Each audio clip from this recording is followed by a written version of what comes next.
नमस्कार। दिव्यांगना अप्सरा साधना, आज का यह जो विषय है ये बहुत ही उत्तम है और इस अप्सरा की सहायता से आप सभी अपने जीवन को सफल बना सकते हैं। मित्रों, यदि आपके जीवन में सफलता नहीं है और आप चाहते हैं कि आप एक सफल व्यक्ति बने, तो आप सभी को अप्सराओं की साधना एक बार अवश्य ही अपने जीवन में करके देखनी चाहिए। क्योंकि मित्रों, जो अप्सराओं की साधना होती है, आप जिस किसी भी अप्सरा को सिद्ध करते हैं वह अप्सरा आपकी सहायता ही करती है।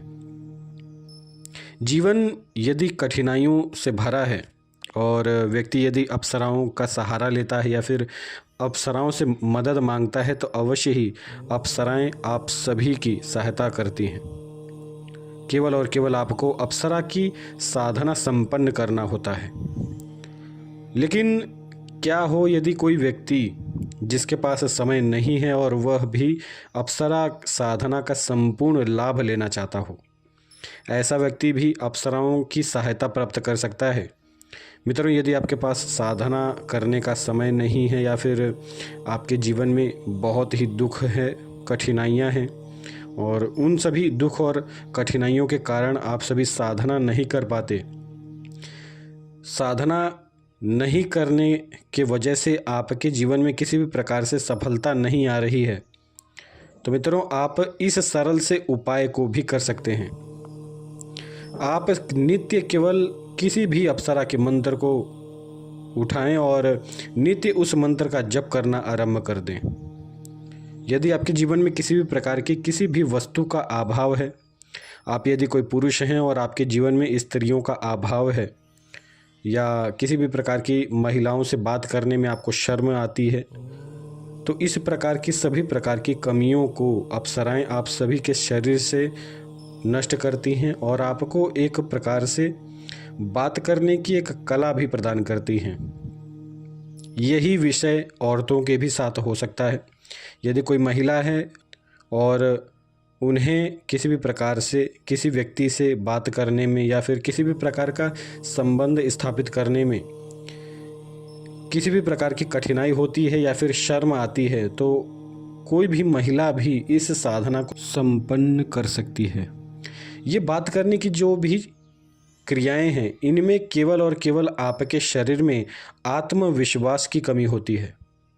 और मित्रों, जब आप अप्सरा के मंत्र का जप करते हैं तो यकीन मानिए आपके शरीर में आत्मविश्वास भी आपको प्राप्त होता है।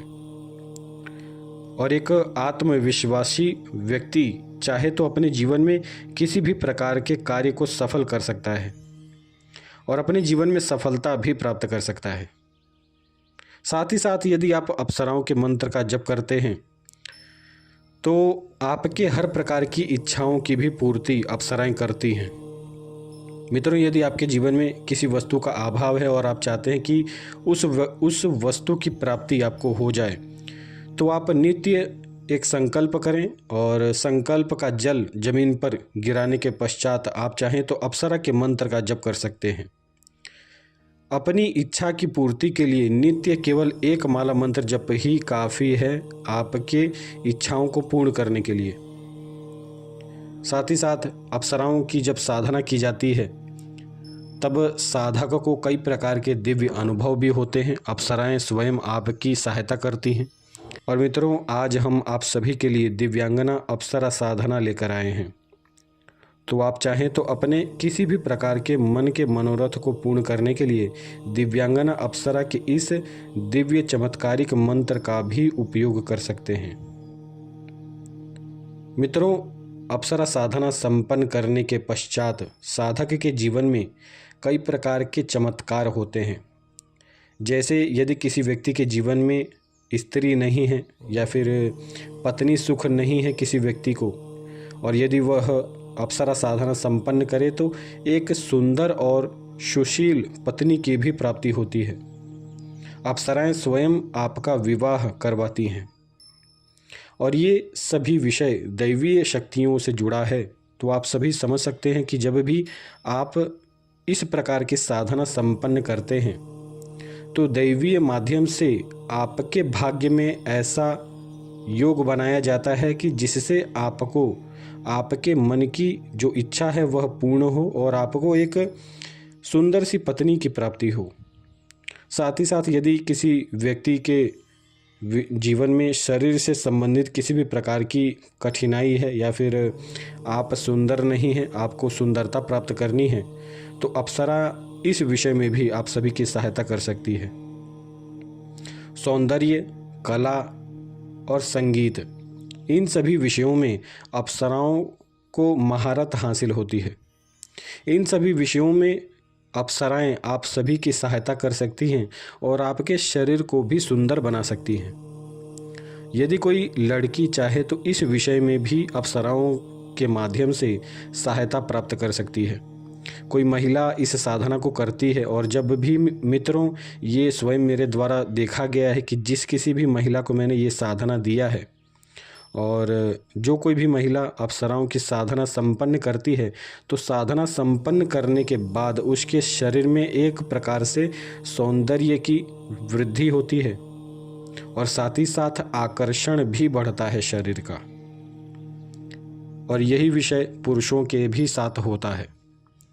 जैसा कि आप सभी जानते ही होंगे और हमारे पुराणों में भी लिखा है कि अप्सराएं जो होती हैं वो सौंदर्य प्रधान होती हैं और कला के क्षेत्र में अप्सराएं कार्य करती हैं। उनका स्वयं का जो कार्य है, जो स्वर्गलोक में उन्हें कार्य दिया गया है, ये सभी विषय कला से ही संबंधित है। यानी कि अप्सराएं कला के क्षेत्र में आपकी सहायता कर सकती हैं, आपको सौंदर्यवान बना सकती हैं। और दिव्यांगना अप्सरा की यह जो साधना है, ये इसी प्रकार के क्षेत्रों में आप सभी की सहायता करने के लिए ही बनाई गई है। यदि आप सभी दिव्यांगना अप्सरा की इस साधना को संपन्न करते हैं तो आपको सौंदर्यता की प्राप्ति होगी, आपके मन के मनोरथ पूर्ण होंगे और साथ ही साथ आपके जीवन में सफलता की भी प्राप्ति होगी। साथ ही जब भी अप्सराओं की सिद्धि प्राप्त हो जाती है साधकों को और उस साधक के ऊपर किसी भी प्रकार के तांत्रिक के द्वारा अभिचार कर्म किया जाता है, तो अप्सराएं इसमें भी सहायता करती हैं और तत्क्षण साधकों को संदेश भी कहती हैं, सुनाती हैं और साधकों को इस विषय में भी जानकारी देती हैं कि किसी तांत्रिक ने उस व्यक्ति के ऊपर अभिचार कर्म किया है या फिर नहीं किया है, या किसी भी प्रकार के भविष्य से जुड़े प्रश्नों के उत्तर भी अप्सराएं आपको दे सकती हैं। यदि आप चाहते हैं कि आपके भविष्य में क्या होने वाला है और आप इन सभी विषयों को जानना चाहते हैं, तो आप सभी इन सभी विषयों में भी अप्सराओं की सहायता प्राप्त कर सकते हैं। अप्सराएं अधिक तो नहीं बताती, लेकिन फिर भी एक सटीक विषय आपको बताएंगी कि इस माध्यम से आपके जीवन में ये प्राप्त हो सकता है, अन्यथा होने वाला है। और एक विषय और भी है कि अप्सराएं चाहें तो आपके शरीर की औरा जो होती है उसे मजबूत बना सकती हैं। मित्रों, जब भी किसी भी प्रकार की दैवीय शक्तियों का साथ प्राप्त होता है तो साधक कई प्रकार के ज्ञान को भी प्राप्त कर सकता है। जो दैवीय शक्तियां होती हैं उन्हें जितना भी ज्ञान प्राप्त होता है वह सभी ज्ञान वह दैवीय शक्तियां अपने साधकों को प्रदान करती हैं। और यह जो दिव्यांगना अप्सरा की साधना है, ये साधना तो ज्ञान का भंडार है। इस साधना को जब भी साधक संपन्न कर लेता है, उस दिन से दिव्यांगना अप्सरा तंत्र के क्षेत्र में जितने भी रहस्य हैं, जितने भी आध्यात्म के मार्ग में गुप्त रहस्य हैं और जितने भी गुप्त मंत्र हैं, यानी कि जो ज्ञान आप प्राप्त करना चाहते हैं वह सभी ज्ञान अप्सराएं आपको लाकर दे सकती हैं। आइए मित्रों, दिव्यांगना अप्सरा के इस साधना पद्धति को जान लेते हैं। मित्रों, यह जो साधना पद्धति है यह बहुत ही विशेष है। इसमें आपको क्या करना है, किसी भी खाली कमरे में आपको पूर्व दिशा की ओर एक बाजोट लगाना है और उस बाजोट के ऊपर आपको गुलाबी रंग का आसन बिछाना है। आसन के ऊपर आपको अप्सरा यंत्र को एक मुट्ठी चावल के ऊपर स्थापित करना है। और ये सभी जब विषय आप आरंभ करेंगे तो वह जो दिन है वह शुक्ल पक्ष का अष्टमी का दिन होना चाहिए, यानी कि इस साधना को आप शुक्ल पक्ष के अष्टमी के दिन से आरंभ कर सकते हैं और ये जो साधना है, इस साधना को आपको इस फटिक की माला से संपन्न करना है। इसके बाद मित्रों, जब आप यंत्र की स्थापना कर लेंगे तो इसके बाद आपको नित्य पुष्प से, जल से और सुगंधित द्रव्यों से अप्सरा यंत्र का पूजन करना है। और इसके बाद जो दिव्यांगना अप्सरा का गुप्त मंत्र है, जो कि आपको वीडियो में दिख रहा होगा, इसी मंत्र का आपको नित्य 11 माला मंत्र जप करना है। और यह जो साधना है, ये केवल 11 दिनों की साधना है। 11 दिन के पश्चात आपको आपने जिस माला से इस साधना को संपन्न किया है, उस माला को और उस यंत्र को आपको नदी में प्रवाहित कर देना है। ये इस साधना का अंतिम नियम है। और आप चाहें तो इस साधना को करने के लिए जो यंत्र है, उस यंत्र को किसी भी भोजपत्र पर भी बना सकते हैं और भोजपत्र पर यंत्र बनाकर आप उस यंत्र के माध्यम से साधना संपन्न करके और इसके पश्चात आप उसी यंत्र को जल में प्रवाह कर सकते हैं। भोजपत्र पर जो भी यंत्र बनाने का नियम है, उसके ऊपर मैं एक वीडियो अवश्य ही बनाऊंगा।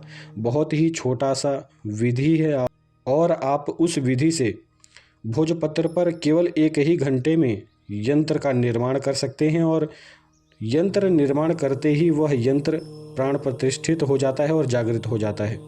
तो इस विषय पर एक अगला वीडियो अवश्य ही आपको दूंगा।